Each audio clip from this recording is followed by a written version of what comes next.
I'm being made fun of right now.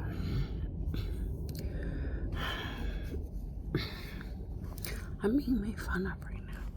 Everybody's making fun of me, but I am very serious. I have lit my incense and I'm doing wash shalom, wash shalom, wash shalom. And they're laughing at me, saying wash alama. No, wash shalom, wash shalom. And they're like laughing and laughing. Excuse me.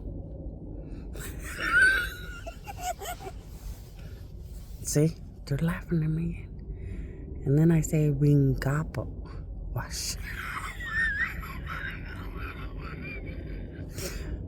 They're laughing at me again. Wingapo, wash shalom, wash shalom.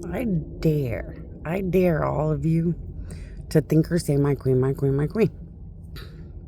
There's a cartoon on this planet, Pocahontas. I think it's like a cartoon movie, Pocahontas. And it was made about me and my father. A legendary god made that Pocahontas movie about me and my father. But he didn't know he was making it about me and my father. So my father is a legendary god that died. So when I had to pretend to be the daughter of a bunch of gods, he was one of the monumental Native American creators that died. So he created Native American reality in the first place. And he became like a pretend chief all the time. He would show up and pretend to be a chief and pretend to be a small nothing, leading Native Americans when they didn't do well with life, because Native American spirituality is the reality of life and freedom and breath and soul, until breath and soul is like a flying, soaring wind created by my father, a legendary god, but he got killed. And in that movie, my father always did say wingapo. But wingapo was an original word that he made. So he created the original word, wingapo. And so in the movie, it looked like wingapo means hi, father, or nice to meet you, father, or nice to have you back, father, or something. It doesn't. Wingapo was a word that my father made to be the utmost respect and worship of him in secret when he was pretending to be a nothing Native American chief. He made me a word to still worship and honor him as the legendary father that he actually was. And he was a very, very legendary original god and father. So he was a god that was like a father type to everything he created.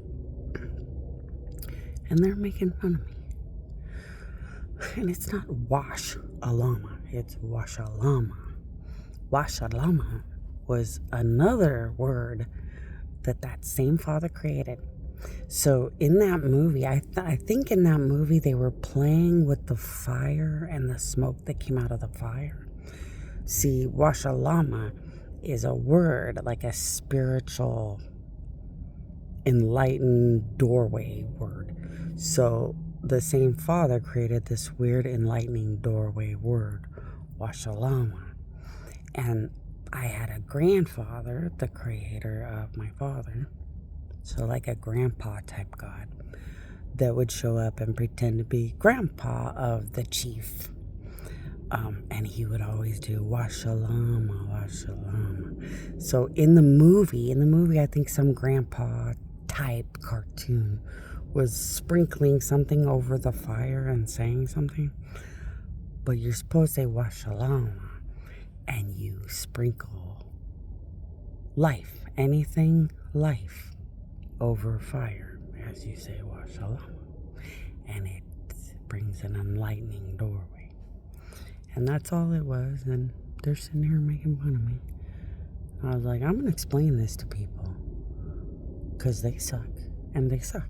Mostly, they totally suck. But a lot of original gods made very, very powerful spiritual things. So it's actually fun and exciting to learn about very, very, very old gods. Because the older the god, the more amazing their potions or rituals or spells can be. And it's pretty powerful, pretty fun stuff. So when I do wash a llama connected to incense, you wouldn't even believe what happens. But it's because I'm the daughter, and he made something within my existence that brings it to life more. So a lot of gods create something in the honor of their children, and they put like a diamond instead of their heart. So a god will often put a diamond in the place of their daughter or son's heart, and that diamond emanates like power and amazing things that would be linked to words or incantations or rituals, where that stone would light up and activate more when you say words or do things. And a lot of gods will do the one up here. It's not always an eye. Sometimes it's a jewel or like a emanating, powerful, bursting thing. So I just was going to ignore everybody laughing.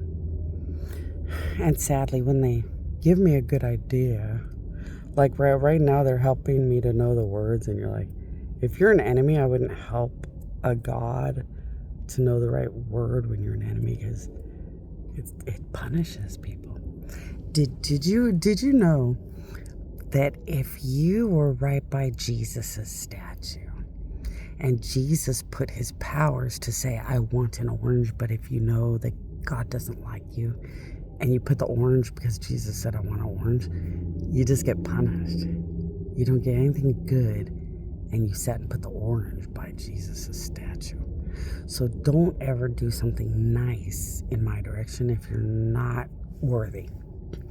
Because that's the saddest tragedy, is to see something bad happen when you choose to try to do something nice. Don't ever try to do things that are nice when you're an enemy. Just make sure with the monsters through my queen, what you could do or not do before you guys ever do anything. That way it'll never matter. And I think that was everything. I just had to post this on a video because so many people were making fun of me. And then